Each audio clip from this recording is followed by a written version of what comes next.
द्वारन को छोड़ के आई तेरे द्वार, हे वृषवाहन की नंदिनी नेक मेरी ओर निहार। राधे राधे दोस्तों, किशोरी क्रिएशन से मैं सपना शर्मा आप सभी का हार्दिक स्वागत करती हूँ आपके अपने चैनल पर। दोस्तों, आज के वीडियो में मैं आप सभी के लिए कार्तिक मास में सुनी जाने वाली सारी कहानी कथाएं लेकर के आई हूँ। आप सभी से यही रिक्वेस्ट करूँगी, ये कथा सुनने के साथ साथ जो है बीच बीच में हुंकारे भी भरें, क्योंकि ऐसा कहा जाता है कि जो कोई भी हम कथा कहते हैं या सुनते हैं उसमें जो व्यक्ति हुकारा भरता है उसको भी उतना ही फल प्राप्त होता है जितना कथा सुनाने वाले को फल प्राप्त होता है। गणेश जी की कथा। एक बुढ़िया माई थी, वह रोजाना गणेश जी की पूजा करा करती थी। वह मिट्टी के गणेश जी बनाती थी, पर वह रोज गल जाते तो इस चक्कर में वह परेशान थी। एक दिन क्या, उसके पड़ोस में एक सेठ का मकान बन रहा था, तो वहाँ पर मिस्त्रियों के पास गई और उनसे बोले कि भाई तुम मेरे लिए पत्थर के गणेश जी बना दो। तो उनके मिस्त्री बोले जितनी देर में हम तेरे लिए गणेश जी गढ़ेंगे उतनी देर में तो हम एक दीवार चिल लेंगे। तो बुढ़िया माई बोली भगवान करे तुम्हारी दीवार टेढ़ी हो जाए। बुढ़ी माई ये कह कर के वो तो अपने घर आ गई। अब मिस्त्री सुबह से लेकर शाम हो गई, दीवार बनाए, दीवार टेढ़ी हो जाए और फिर वो वापस गिरा दें, फिर नए सिरे से बनाए पर वो दीवार टेढ़ी हो जाए। शाम को उनका सेठ आया। सेठ ने पूछा भाई तुमने आज क्या काम किया? सेठ उनको देख के बोला तुमने आज तो कुछ भी नहीं किया। ऐसा क्या हुआ? जब वो उससे कहते कि क्या करें सेठ जी, एक बुढ़िया आई थी और उसने हमसे पत्थर के गणेश बनाने को कहा था, हमने उससे मना कर दी और हमने जब से उससे मना करी है तब से ही जो है हमारी दीवार टेढ़ी हो जा रही है। सेठ जी ने जो है बुढ़िया बुलवाई, बुढ़िया से कहा कि हम तेरे गणेश जो है सोने के गढ़ा देंगे पर तुम हमारी दीवार से सीधी कर दो।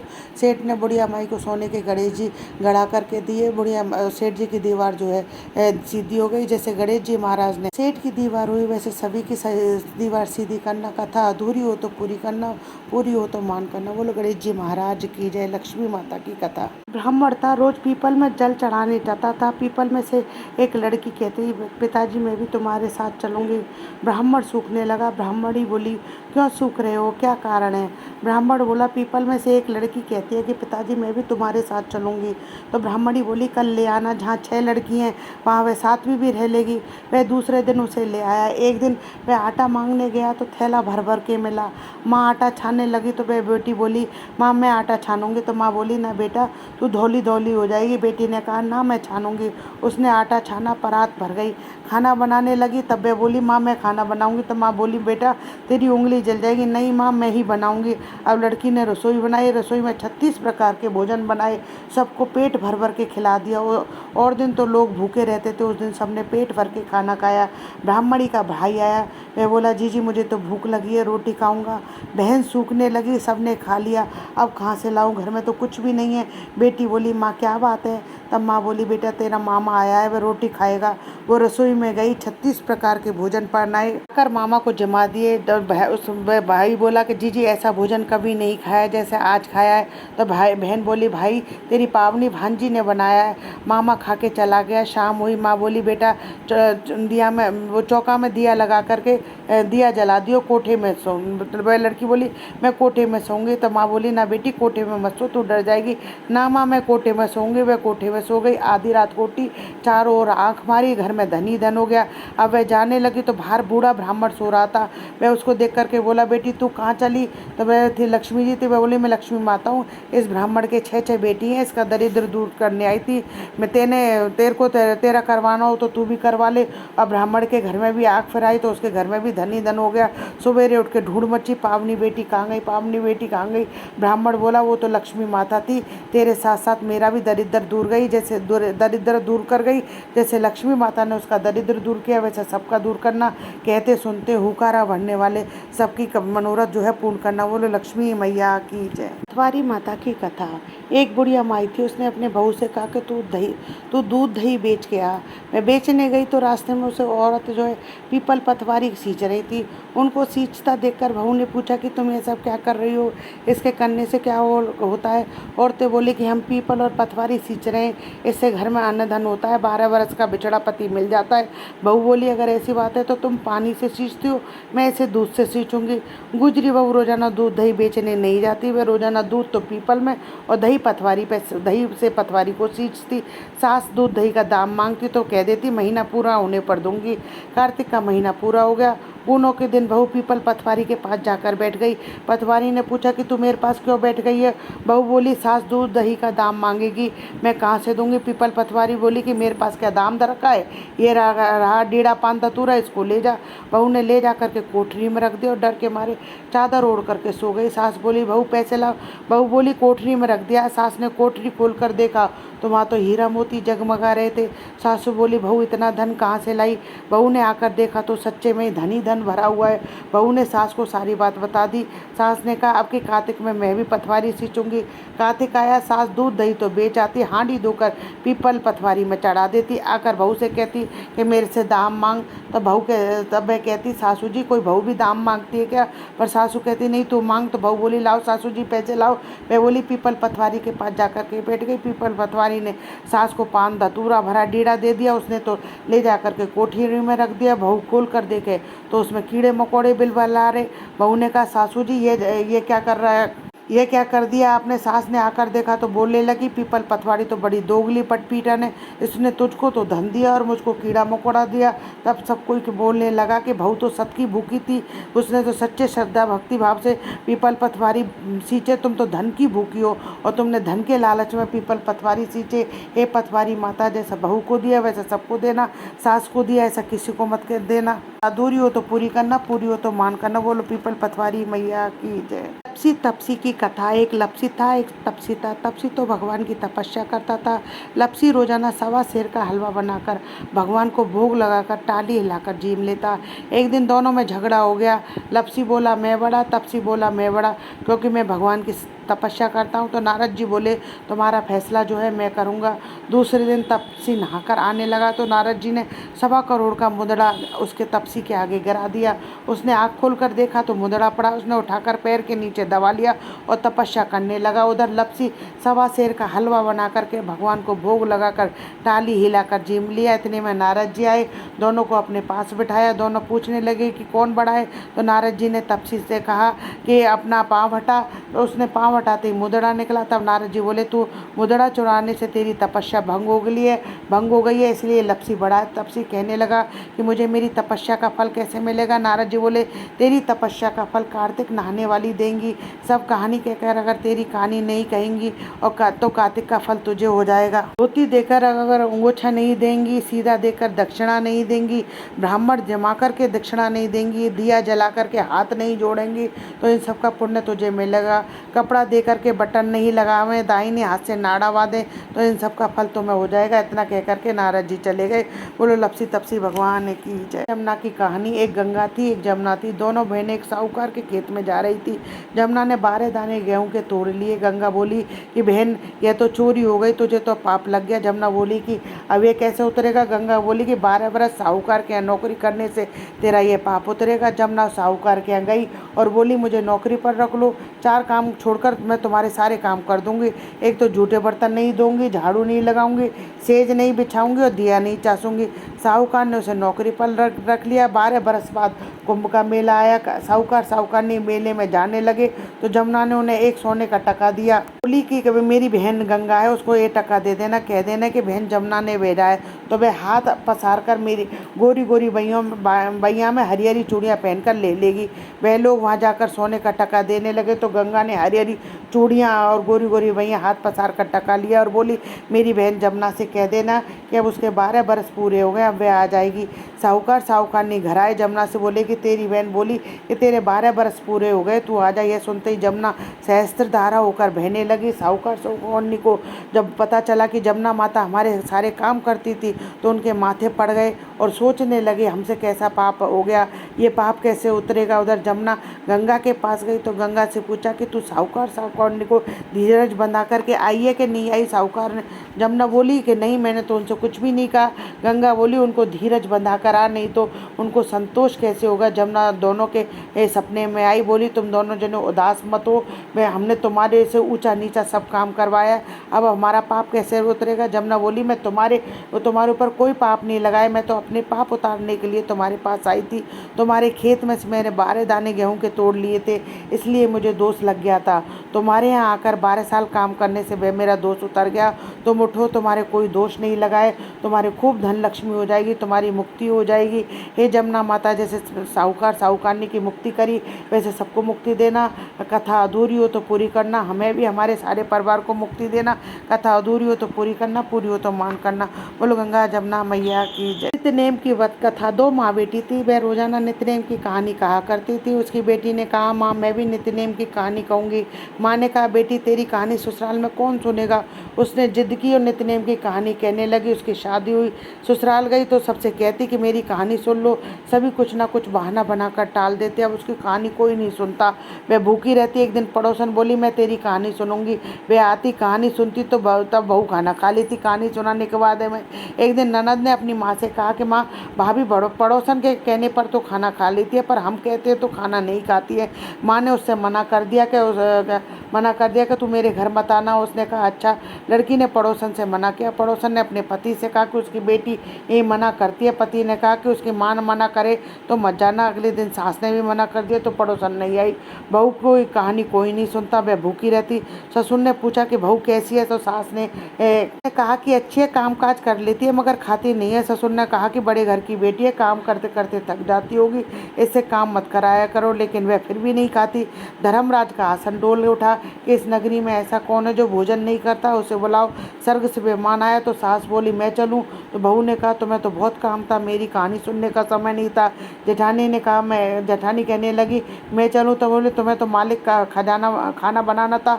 ननद ने कहा तो वो कहने लगी तुम्हें तो गुड्डे गुड़िया खेलने से ही फुर्सत नहीं थी। पड़ोसन बोली मैं चलूं, हाँ तो बोली हाँ तुम चलो, तुमने मेरी नित्यनेम की कहानी सुनी। वह अपने मालिक के पास गई। मालिक बोला कि तू तो बड़ी भाग्यवान है, तो जीते जी जा रही है, मरकर तो सभी जाते और बह भी गई। इस तरह से पास पड़ोस का सुख दुख सुनते सुनाते मिलजुल कर रहना चाहिए। बोलो नगर नित्यनेम भगवान की जय। तुलसी माता की कथा। कार्तिक के महीने में सब कोई तुलसी माता को सींचने जाती, सब तो सींच करके आ जाती, पर एक बुढ़िया माई आती है तुलसा माता से रोजाना कैसी, तुलसा माता सत की दाता बिरला से चुतेरा, तू कर निस्तारा मेरा। तुलसा माता अड़वा दे लड़वा ले, पीतम्बर की धोती दे, मीठा मीठा घास दे, बैकुंठ का बास दे, चटके की चाल दे, पटके की मौत दे, चंदन की काट दे, झालर की झणकार दे, साई का राज दे, दाल भात का जीवन दे, का दिन दे, कृष्ण का कंधा दे। इतनी बात सुनकर तुलसा माता सूखने लगी। एक बार भगवान कृष्ण ने पूछा कि तुम्हारे पास तो इतनी औरतें आती हैं, तुम्हें जमाती हैं, तो तुम कैसे सूख रही हो। तुलसा माता ने कहा कि एक बुढ़िया माई आती है जो रोजाना इतनी बात कह कर के चली जाती है। मैं सब कुछ तो दे दूंगी, पर आपका कंधा कहाँ से दूंगी। थोड़े दिन बाद बुढ़िया माई मर गई। सब कोई उसको उठाने के लिए आने लगे, पर वह इतनी भारी हो गई कि किसी से उठती नहीं। तब उसका कोई सगा कहने लगा कि पाप घाट की माला फेरती थी, जिससे इतनी भारी हो गई है। भगवान बूढ़े ब्राह्मण का रूप करके आए, सबसे पूछने लगे कि भाई यहाँ इतनी भीड़ क्यों लगी है। सब बोले एक बुढ़िया माई मर गई है, पाप नहीं थी इसलिए किसी से नहीं उठती है। तब भगवान बोले कि इसके कान में मुझे एक बात कहने दो, ये उठ जाएगी। सबने कहा कि तू भी भैया मन की निकाल ले। भगवान ने आकर उसके कान में कहा, बुढ़िया माई तू बिड़ला सींचू मेरा, मैं करूँ निस्तारा तेरा। बुढ़िया माता अड़वा ले लड़वा ले, पीताम्बर की धोती ले, मीठा मीठा घास ले, बैकुंठ का बास ले, चटके की चाल ले, पटके की मौत ले, चंदन की काठ ले, झालर की झणकार ले, साई का राज दे, दाल भात का जीवन दे, कृष्ण का कंधा दे। इतना सुनते ही बुढ़िया माई हल्की हो गई। भगवान कंधे पर ले गए, उसकी मुक्ति हो गई। हे तुलसा माता, जैसे उसकी मुक्ति करी वैसी हमारी करियो, जैसे उसको कंधा दिया वैसे सबको देना। कथा अधूरी हो तो पूरी करना, पूरी हो तो मान करना। तुलसा मैया की जय। इल्ली धुड़िया की कथा। एक इल्ली थी, एक धुड़िया था। इल्ली धुड़िया दोनों कार्तिक नहाए। धुड़िया बोला तू गिरी छुआरे में पड़ी रहती है, मैं तो तेरे से ताकत हूँ, तू ही नाले में तो मोट ज्वारे बाजरे में पड़ा रहता हूँ। मैं तो हरा भरा सिट्टा खाऊंगा, ठंडा ठंडा पानी पीऊँगा।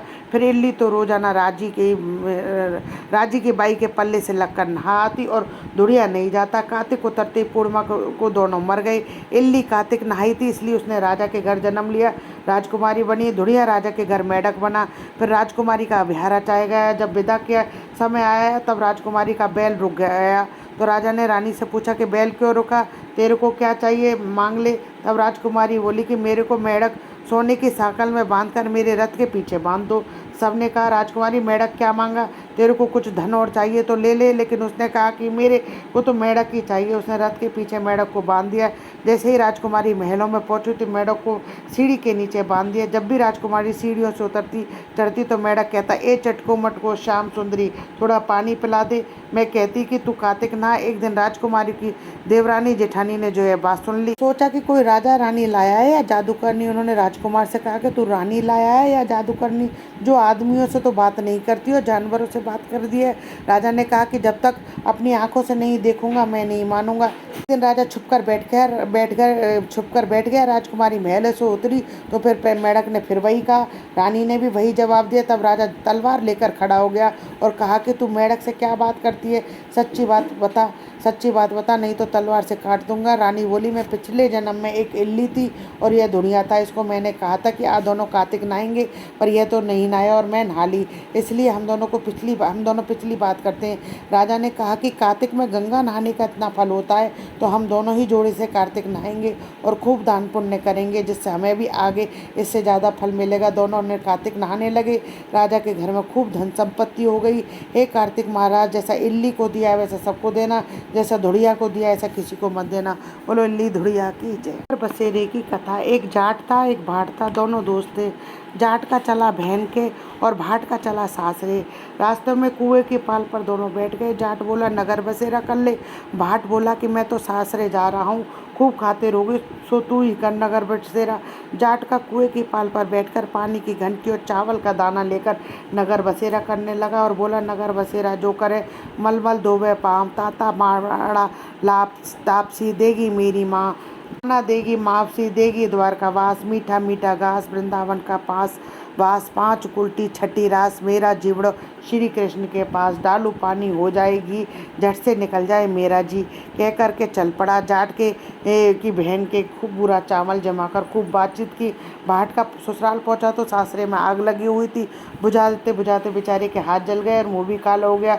रोटी पानी खाने को नहीं मिली। जो अलग पड़ोसन आई वो जवाई आया, उसकी तो कुछ पूछ कर ले। सास बोली, क्या करूं, मेरा टापड़ा भूपता चला गया। पड़ोसन ने रोटी छाछ दी, उसने खा ली। शाम को दोनों फिर मिले। दोनों बोले क्या बात। भाट का बोला, मेरे ससुराल में आग लगी हुई पाई थी। बुझाते बुझाते हाथ भी जल गया, मुंह भी काला हो गया, रोटी मिली ना पानी। जाट का बोला, मेरी तो खूब खाती रुई, मैंने कही थी ना नगर बसेरा कर ले। वो फिर जाट का बोला, आ नगर बसेरा कर ले। भाट का बोला, अब भी ना करूँ, तेरी मावसी है पता नहीं, रोटी दे या ना दे, तेरी तो माँ है, दही की छुचली चूरमा की पेड़ी धरी पावेगी। भाट ने नहीं किया। जाट नगर बसेरा करा। नगर बसेरा जो करे मलमल धोवे पाँव, ताता माड़ा तापसी देगी मेरी माँ, माना देगा मापसी देगा द्वारका वासी, मीठा मीठा घास वृंदावन का वास, 5 कुल्ची छठी रास, मेरो जेबड़ो श्री कृष्ण के पास, डालू पानी हो जाएगी झट से निकल जाए मेरा जी। कह करके चल पड़ा। घर पहुँचते ही जाट की मापसी ने लाड़ चाप किया। भाट का घर गया तो उसकी भैंसें खो गई थी। बाप एक लाठी धरे एक उठावे, बोला कि ससुराल गया तो आग लगा दी, यहाँ आया तो भैंस खो दी, पहले भैंस खोज करके ला तभी रोटी पानी मिलेगी। सारा दिन हो गया ढूंढते ढूंढते पर भैंसा नहीं मिली। बाजार में फिर दोनों मिले। जाट ने पूछा, क्या खबर है। भाट बोला कि आते ही मेरे बाप की भैंस खो गई थी, उसी ढूंढ रहा हूँ, रोटियों का ठिकाना नहीं है। कि बह बोला, मैंने कहा था कि नगर बसेरा कर लो। भाट बोला कि ला तेरे नगर बसेरे में इतना गुण है तो अब कर ले। दोनों नगर बसेरा करने लगे। नगर बसेरा जो करे मलमल धोवे पाँव, ताता माड़ा पापसी देगी मेरी माँ, माँ न देना मावसी, द्वारका नाथ मीठा मीठा घास वृंदावन का पास, 5 कुल्टी छठी रास, मेरो जीवड़ो श्री कृष्ण के पास, डालू पानी हो जाएगी झट से निकल जाए मेरा जी। इन्होंने नगर बसेरा किया। आगे चला तो रास्ते में भैंस मिल गई, लेकर घर गया। माँ बोली, लड़के को आते ही निकाल दिया था, सारा दिन हो गया भूखा प्यासा मरते, खूब अच्छी तरह जमाया। उन्होंने सारी नगरी में ढिंडोरा पिटवा दिया कि सब कोई कार्तिक में पियट सासरे में आते जाते नगर बसेरा अवश्य करे। कार्तिक स्नान की कथा। एक ब्राह्मण थे, 7 कोस गंगा जमुना नहाने जाया करते थे। ब्राह्मणी बहुत थक जाती थी। एक दिन बोली, कोई बेटा होता तो बहू आती, घर में खाना बना हुआ मिलता, कपड़े धुले हुए मिलते। ब्राह्मण बोला, तूने बड़ी बात कही, लो ले तेरे लिए, तो ऐसी क्या बात है, तेरे लिए बहू ला देता हूँ। एक पोटली में चून बांध दे, उसमें थोड़ी सी मोहर असर पे डाल देना। उसने पोटली बांधी, ब्राह्मण चल दिया। कुछ दूर जमुना जी के किनारे किनारे कुछ लड़कियां अपने अपने मिट्टी के घर बनाकर खेल रही थी। उसमें से एक बोली, मैं तो अपना घर नहीं बिगाड़ती, मुझे तो रहने के लिए चाहिएगा। ब्राह्मण को वही लड़की जो है मन भा गई। अपने मन में सोचने लगा, यही एक समझदार सी लड़की है। वह उसके पीछे पीछे हो लिया। जब वह लड़की घर पहुंची तो वह ब्राह्मण बोला, मैं बेटा मैं भूखा हूँ, अपनी माँ से पूछ लो मेरी 4 रोटी बना देंगी क्या? कार्तिक का महीना है, मैं किसी और की रोटी नहीं खाता। वह मेरे पास चून है, वह अपनी माँ को दे दियो और अपनी माँ से कह दियो कि चून छान लेगी। लड़की बोली, अच्छी बात है बाबा। उसने अपनी माँ से कहा, माँ बाहर बाबा बैठा है, उसकी रोटी बना दो, आटा छान लेना। उसने आटा छाना तो उसमें मोहर असरफी निकली। वह बोली, इसके आटे में इतनी मोहर असरफी है तो इसके घर में कितनी सारी होंगी। अब बाबा रोटी खाने लगा, बैठा तो उसकी माँ बोली, बाबा तुम लड़के की सगाई करने जा रहे हो क्या? बाबा कहने लगा कि मेरा लड़का तो काशी पढ़ने गया है, अगर तुम कहो तो खड़े कटारे से तुम्हारी लड़की को ब्याह करके ले जाऊँ। अच्छी बात है। तो वह बाबा ब्याह करके ले आया। आकर बोला, रामू की माँ किवाड़ खोल, मैं देख मैं तेरे लिए बहू लेकर के आया हूँ। बुढ़िया बोली, दुनिया तो बोली मारे, तू भी बोली मार दे, हमारे तो 7 जन्म भी बेटा नहीं है, तू बहू कहाँ से आएगी? ना तू किवाड़ तो खोल। उसने किवाड़ खोला तो देखा सामने बहू खड़ी है। सास आदर सत्कार से बहू को अंदर घर ले आई। बूढ़े बुढ़िया खूब नहाने जाते, बहू सारा घर का काम करती, खाना बनाती, कपड़े धोती, रात को उनके पैर दबाती। इस तरह से बहुत समय निकल गया। सास बोली, बहू चूल्हे की आँच ना बुझने देना, मटके का पानी ना खत्म होने देना। एक दिन चूल्हे की आँच बुझ गई। बहू भागी भागी पड़ोस में गई, बोली, पड़ोसन मुझे थोड़ी सी आँच दे दो, मेरे चूल्हे की आग बुझ गई है। मेरे सास ससुर आते होंगे, सुबह 4 बजे के गंगा जमुना नहाने गए हैं। मैंने कहा, तू तो पगली है, तुझे तो यूं ही उठा कर ले आए, इनके तो 7 जन्म भी कोई बेटा नहीं है। तो बहू बोली, ना अगर इनका बेटा तो काशी पढ़ने गया है। पड़ोसन बोली, ना झूठ बोला है। अब तो मैं बोली, बहू बोली, अब मैं क्या करूँ? उसने कहा कि जली फूकी रोटी कर दे, अलूनी दाल कर दे, खीर की करछी दाल में, दाल की करछी खीर में कर दे। उसको पड़ोसन की सीख लग गई। उसने ऐसा ही किया। सास ससुर आए, आज ना तो बहू ने आदर सत्कार किया, ना ही उनके कपड़े लिए, ना ही उनको खाना लगा के दिया। सासू बोली, बहू ये क्या हो गया? ये तो जली फूकी रोटी है, अलूनी दाल है, खा लो सासू जी, तुम एक दिन खा लोगी तो कुछ नहीं होगा, मुझे तो जीवन भर अलूनी रहना है। सास बोली, बहू को पड़ोसन की सीख लग गई। बहू रात को सो गई, सुबह भागी भागी पड़ोसन के पास फिर गई। बोली, अब मैं क्या करूँ? बोली, 7 कोठों की चाबी मांग लो। जब सासू जी जाने लगी तो बहू आगे अड़कर खड़ी हो गई। बोली, बाद में जाना, पहले मेरे 7 कोठों की चाबी दे दो।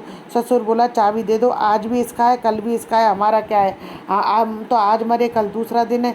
पीछे से बहू ने कोटे खोल के देखे तो किसी में अन्न, किसी में धन, किसी में बर्तन, किसी में कपड़े के अटूट भंडार पड़े हुए हैं। 7वां कोठा खोल के देखा तो उसमें गणेश, लक्ष्मी, पीपल, पतवारी, कार्तिक के ठाकुर, राई, दामोदर, तुलसी जी का बिड़ला, 36 करोड़ देवी देवता विराजमान है। गंगा जमुना बह रही हैं। तिलक छापे लगाए चौकी पर एक लड़का माला जप रहा है। माँ बोली, तू कौन? बोला, माँ मैं तेरा बेटा।